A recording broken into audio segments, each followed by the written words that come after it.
की सजा इंसान को जीते जी भोगनी पड़ती है। एक शहर में एक निखिल नाम का लड़का अपनी बीवी सीमा के साथ रहता है।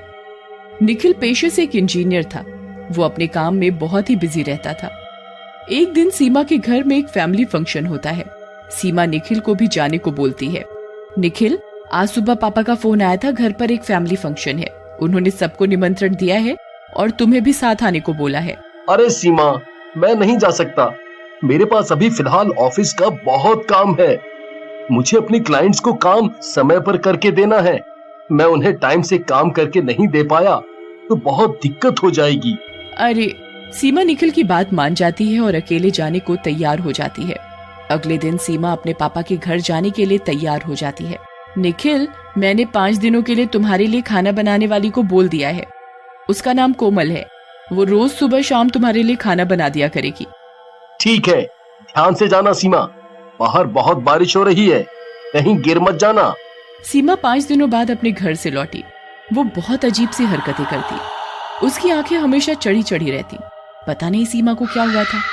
मुझे हॉल में सोना है। हॉल में सोना है? क्यों सीमा? आओ अंदर कमरे में सोते हैं। हमारा कमरा अंदर है। नहीं, तुम अंदर जाओ, मैं बाहर ही सोऊंगी। तुम नाराज हो क्या क्योंकि मैं तुम्हारे साथ फंक्शन में नहीं जा पाया? नहीं, मुझे अकेला छोड़ दो। निखिल सीमा को कुछ नहीं कहता और उधर से चुपचाप चला जाता है। निखिल को सीमा का ये बर्ताव समझ में नहीं आ रहा था। ऐसे सीमा कभी निखिल से बात नहीं करती थी। अगली सुबह निखिल उठता है। अरे, तुम कब उठी? थोड़ी देर पहले। सुनो, मैं तुम्हें बताना भूल गया था कि मुझे आज जल्दी निकलना है ऑफिस के काम के लिए। तुम जल्दी टिफिन तैयार कर दो। टिफिन तैयार है? निखिल सोच में पड़ जाता है। मैंने तो इसे बताया भी नहीं था, तो फिर इसने इतनी जल्दी टिफिन कैसे तैयार कर दिया? सीमा निखिल के मन की बात उसके बिना बोले जान लेती थी।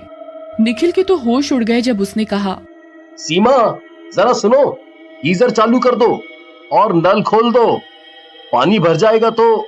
निखिल की पूरी बात बोलने से पहले ही गीजर खुद ब खुद ऑन हो गया और बाथरूम से नल चलने की आवाज आने लगती है। निखिल ये देखकर हैरान रह गया। सीमा उसके सामने खड़ी थी, तो फिर ये नल चलाया किसने? निखिल ने सोचा ये बात अगर उसने सीमा से सीधे सीधे पूछी तो क्या पता उससे अच्छा न लगे। सीमा, क्या बात है? जब से तुम अपने पापा के घर से आई हो तुम बहुत बदली बदली लग रही हो। कुछ हुआ है क्या? तुम कहो तो हम डॉक्टर के पास चलें? नहीं, मुझे कुछ नहीं हुआ। अरे, मेरा मतलब था तुम अकेले पूरा दिन काम करती रहती हो। अकेले काम करते करते तुम्हें तनाव हो सकता है, तो हम साइकेट्रिस्ट के पास चलते हैं। नहीं। और ये सुनकर सीमा उधर से उठकर चली गई। निखिल समझ नहीं पा रहा था कि ये सब क्यों हो रहा है। सीमा पिछले 3 महीनों से उससे ऐसा बर्ताव कर रही थी और साथ ही 3 महीने से बाहर हॉल में सोती थी। वो हमेशा कम से कम निखिल से 3 फीट की दूरी बनाकर रखती। कुछ दिन बाद निखिल सुबह की सैर के लिए अपने घर से बाहर निकल रहा था। तभी निखिल का पड़ोसी गौरव आता हुआ दिखाई दिया। अरे गौरव! अरे निखिल जी, आज इतनी सुबह आप कैसे आ गए सैर के लिए? गौरव अपने साथ अपने पालतू कुत्ते शेरू को भी सैर के लिए ले जाता था।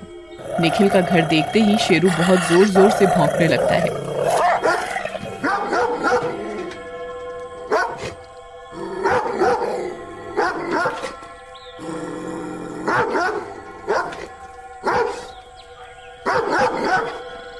पता नहीं क्यों निखिल जी, ये आपका घर देखते ही बहुत जोर जोर से भौंकने लगता है। निखिल ने तभी सीमा को आवाज दी। सीमा, दरवाजा बंद कर लो।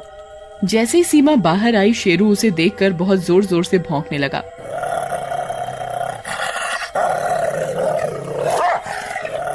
गौरव ने शेरू को चुप करने की बहुत कोशिश की, पर शेरू बिल्कुल भी चुप नहीं हुआ।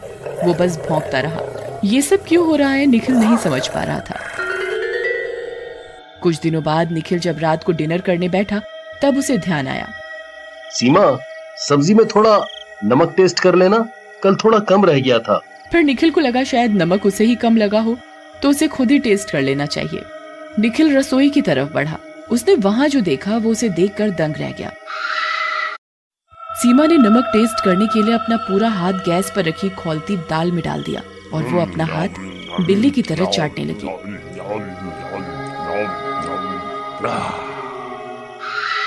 निखिल सोच में पड़ गया। उस खौलती दाल से उसका हाथ कैसे नहीं चला। ये क्या कर रही हो सीमा? चम्मच से निकाल लेती। सीमा ने उसे कोई जवाब नहीं दिया और बस निखिल को घूर रही थी। तभी शेरू, निखिल के पड़ोसी का कुत्ता, अपने घर से छूट जाता है और निखिल के घर में आ घुसता है। शेरू सीमा को देखकर बहुत जोर जोर से भौंकता है।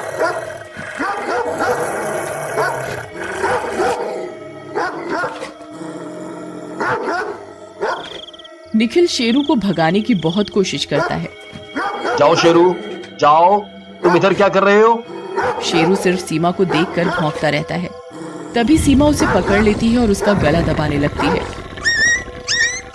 निखिल सीमा से शेरू को छुड़वाने की बहुत कोशिश करता है, पर सीमा उसे नहीं छोड़ती। शेरू बेहोश हो जाता है। सीमा शेरू को वहीं जमीन पर गिरा देती है। सीमा की आंखें एकदम लाल और जीभ बिल्कुल बाहर थी। निखिल ये देखकर बहुत ज्यादा डर गया, क्योंकि सीमा एक जानवर की तरह गुर्रा रही थी। तुम सीमा नहीं हो। कौन हो तुम? अब तक नहीं पहचाना? अब तक नहीं पहचाना कौन हूँ मैं? नहीं।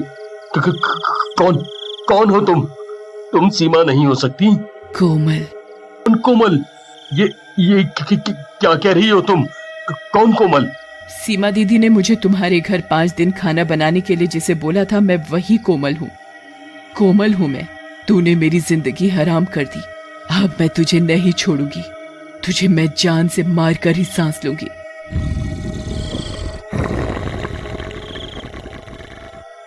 अरे नहीं कोमल, मैंने कुछ नहीं किया। मैंने कुछ नहीं किया। तूने कुछ नहीं किया, तुझे मैं बताती हूँ। अरे नहीं कोमल, मुझे माफ कर दो। मैं कभी फिर से ऐसे गलत काम नहीं दोहराऊंगा। क्या हुआ अब? तू तो अभी बोल रहा था तूने कुछ किया ही नहीं। तुझे एकदम से क्या हुआ? नहीं कोमल, मुझसे बहुत बड़ी गलती हो गई। मैं कभी ये दोबारा नहीं दोहराऊंगा। दोहराएगा तो तब ना, जब मैं तुझे उस लायक छोड़ूंगी। दरअसल निखिल के घर कोमल एक दिन खाना बनाने आती है। निखिल घर पर किसी के ना होने का फायदा उठाता है और कोमल के साथ बदतमीजी करने की कोशिश करता है। कोमल निखिल को रोकने की बहुत कोशिश करती है, पर निखिल उसकी एक नहीं सुनता। कोमल से ये निखिल की बदतमीजी बर्दाश्त नहीं होती और वो गाड़ी के आगे जाकर खुदकुशी कर लेती है। मैं तुझसे अपना बदला लेकर ही रहूंगी। जो तूने बदतमीजी की वो तू कभी ना कर सके, ना ही कोई और आदमी कर सके। तू उसका उदाहरण होगा। मैं तुझे मारूंगी नहीं, तेरा वो हाल करूंगी कि तू जिंदगी भर याद रखेगा और दुनिया को बताएगा अपनी आप बीती। नहीं कोमल, मुझे माफ कर दो। मैं कभी ऐसा उल्टा काम नहीं करूंगा। मुझे माफ कर दो कोमल, मुझे माफ कर दो, मुझे माफ कर दो। निखिल कोमल से बहुत मिन्नतें करता है, पर कोमल उसकी एक नहीं सुनती।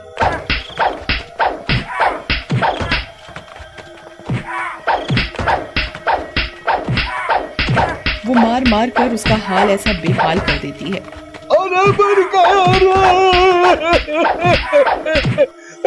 अरे छोड़ दे, अरे बच्चे की जान लेगी क्या?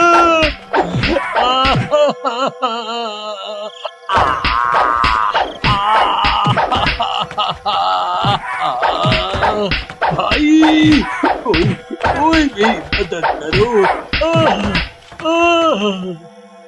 कुछ दिनों बाद निखिल को जब होश आता है तो वो खुद को हॉस्पिटल में पाता है। निखिल को डॉक्टर बताता है कि उसे बहुत बुरी चोट लगी है, जिससे वो अपाहिज हो गया है। उसे हमेशा एक व्यक्ति की जरूरत पड़ेगी उसका ख्याल रखने के लिए। वो जिंदगी भर ऐसा ही रहेगा। कोमल निखिल से अपना बदला ले लेती है और निखिल को सबक मिल जाता है कि किसी के साथ आप बुरा बर्ताव या बुरा व्यवहार करेंगे तो आपको आपके कर्मों की सजा इसी जन्म में मिलेगी। अगर मैंने उस बेचारी के साथ गलत नहीं किया होता तो आज मेरी ये हालत नहीं हुई होती, ना ही कोमल गाड़ी के नीचे आकर अपनी जान देती। निखिल को अपने किए का पछतावा होता है। अरे कोमल, मुझे माफ कर दो। मैं अपनी सारी गलती मानता हूँ। मुझे